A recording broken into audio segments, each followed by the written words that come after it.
तो नवरात्रि पर मर्दानी 3 का नया पोस्टर आ गया है। हाँ, देखा मैंने। रानी मुखर्जी वापस आईपीएस शिवानी शिवाजी रॉय के रोल में। बिल्कुल।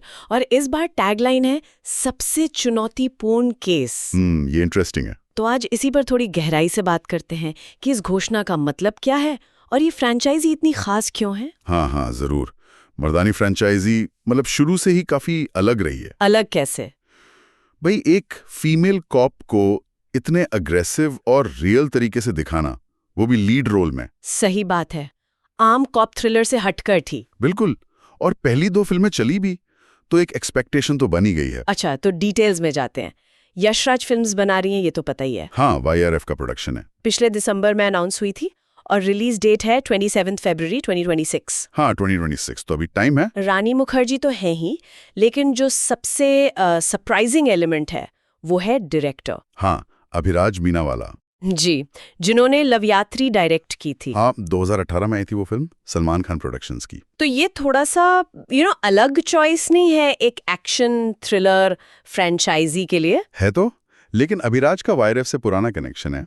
वो टाइगर 3, सुल्तान, गुंडे में असिस्टेंट डायरेक्टर रह चुके हैं। अच्छा, तो एक्शन का एक्सपीरियंस है उन्हें। हाँ, बैकग्राउंड है। तो ऐसा नहीं कि बिल्कुल ही नए हैं इस जॉनर में, पर हाँ, डायरेक्टर के तौर पे ये उनकी पहली बड़ी एक्शन फिल्म होगी। क्योंकि पहली मर्दानी को प्रदीप सरकार ने डायरेक्ट किया था। कमाल की फिल्म थी। हाँ, दिवंगत प्रदीप सरकार। वो कमर्शियली भी चली और क्रिटिकली भी सराही गई। और दूसरी गोपी पुत्रन ने कही, जो पहली के राइटर थे, वो भी अच्छी चली। तो मतलब हर बार डायरेक्टर अलग रहा है। हाँ, ये पैटर्न रहा है, लेकिन जो फिल्म का कोर एसेंस है, जो फील है, वो मेंटेन रहा है।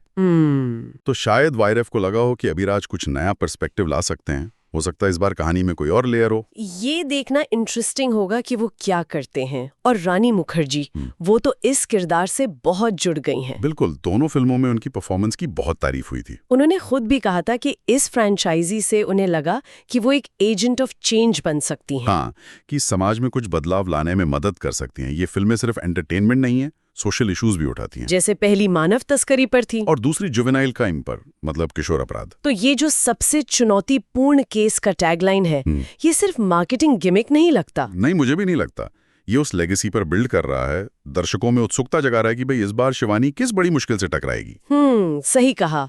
तो सम अप करें तो मर्दानी 3 का पोस्टर आ गया। रानी मुखर्जी वापस आ रही हैं फरवरी 2026 में अपने सबसे मुश्किल केस के साथ। डायरेक्टर नए हैं, अभिराज मीनावाला। और फ्रेंचाइजी अपनी सक्सेस और सोशल रेलेवेंस की कहानी को आगे बढ़ाने के लिए तैयार है। बिल्कुल। पर यहाँ एक सवाल उठता है मेरे मन में। क्या?